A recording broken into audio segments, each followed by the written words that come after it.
A new study published in Nature Communications shows that some 150 million people are now living on land that will be below the high tide line by 2050. The new projections suggest that much of Mumbai, India's financial capital and one of the largest cities in the world, is at risk. Dr. Benjamin Strauss, chief scientist at Climate Central, which brought out this study, joins us to talk through some of the key findings. Ben, let's start with India. Just visually speaking, my understanding of your study is that it's like a split screen, where you have a side-by-side comparison between old and new projections of risk. What's changed in Mumbai?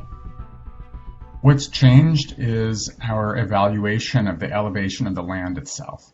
Most research on climate change and sea level rise is focused on how high and how quickly the sea will rise.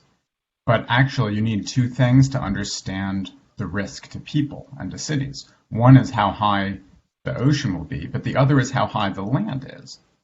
And no one had really focused on the question of land because I think it seems so simple. But it turns out that in the global research community, all the studies done by leading academics, the World Bank, and others, we have been relying on satellite-based data that systematically overestimated the elevation of land by more than 2 meters and gave us, therefore, a false sense of safety. So what I did with my colleague, Dr. Scott Culp, is we used artificial intelligence to correct for the problems in this elevation data set globally. And we have uncovered that many places are much lower than we had previously thought. And so many more people and vital infrastructure is potentially exposed to sea level rise and coastal flooding than we had previously thought. Are there other places in India which are at risk? Well, looking at India as a whole, we found that there are about 35 million people nationwide on land that would be below the level of a typical annual flood by mid-century.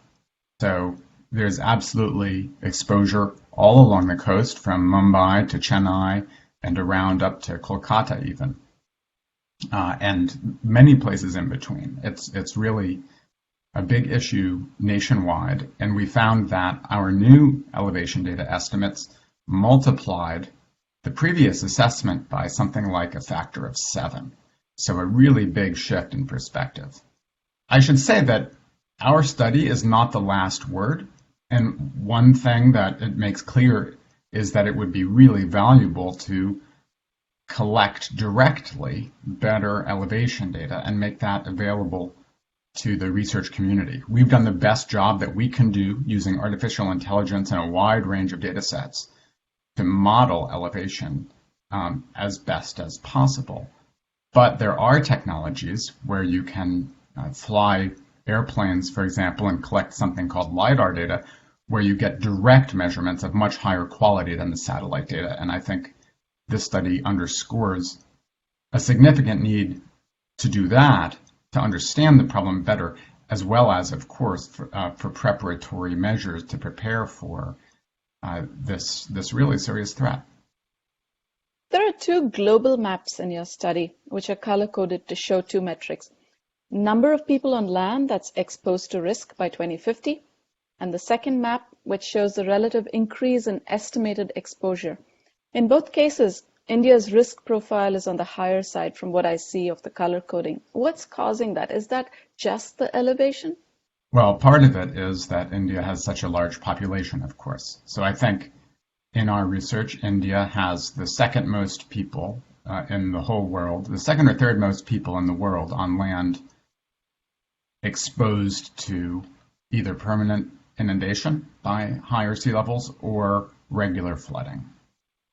And then also it turns out our algorithm made a relatively large adjustment for India, so our perspective has shifted much more in India than in some other places. Okay. These projections, Ben, they don't account for future population growth or land loss to coastal erosion, if I've understood it correctly. So what are the policy implications of what you've just said, beyond the obvious? Yeah, well, You're right. There are many things that we didn't include in our study, and there are many reasons to believe our study could, in fact, underestimate the threat.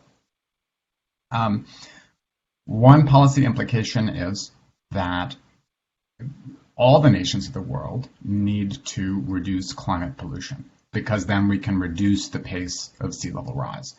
And in fact, because we found that so much more is at stake than we thought, the benefits of reducing climate pollution are much greater than we realized, because there's much more harm to be avoided.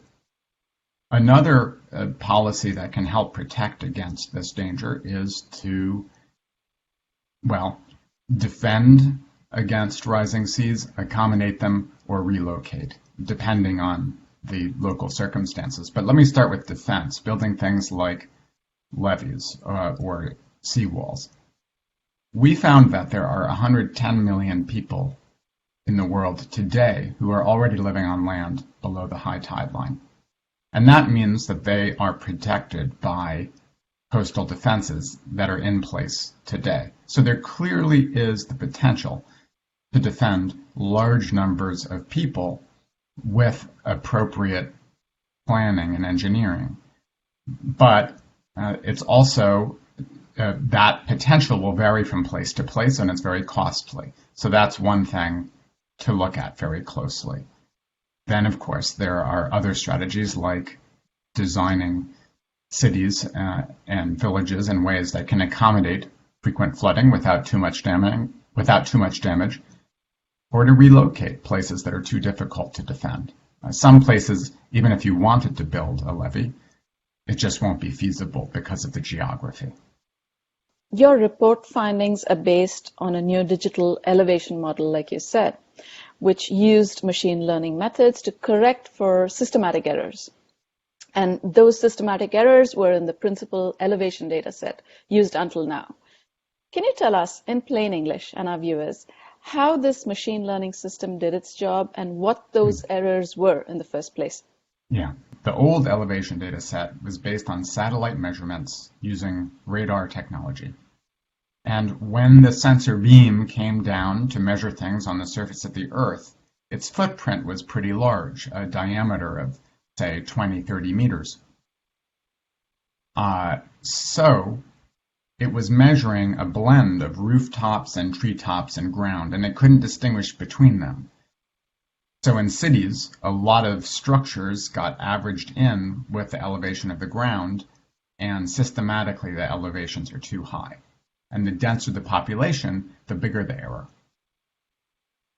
In terms of what we did, we found 50 million points we sampled at random from throughout the coastal United States in areas where we have very high precision, very accurate elevation data. And we compared the accurate elevation data to the satellite readings, and there was a big difference. We then built a model that basically said to the computer, here's a lot of information, 20 different variables. We want you to build a model that takes the satellite data and corrects it so that it basically matches the true elevation. So the computer did that, and then we said, that's terrific, but we need to know that this model works not only for these 50 million points randomly selected all around the United States, but in other places too. So then we tested it against the 99% of the coastal area in the United States that we didn't use to build the model. And it reduced an error that used to be more than 3.5 meters to 1 centimeter. And then we tested it against Australia, because we didn't use any data from Australia at all to develop our model. And it took an error that was more than 2.5 meters and brought it to 11 centimeters. And then we tested it against a global data set, a very sparse data set, but with relatively accurate points every few kilometers on lots of flight paths around the globe. And it brought an error from 2 meters down to a couple decimeters. So we had confidence that this model could be applied broadly outside the United States. We actually also tested it against a few Caribbean islands and found it performed to within a few centimeters.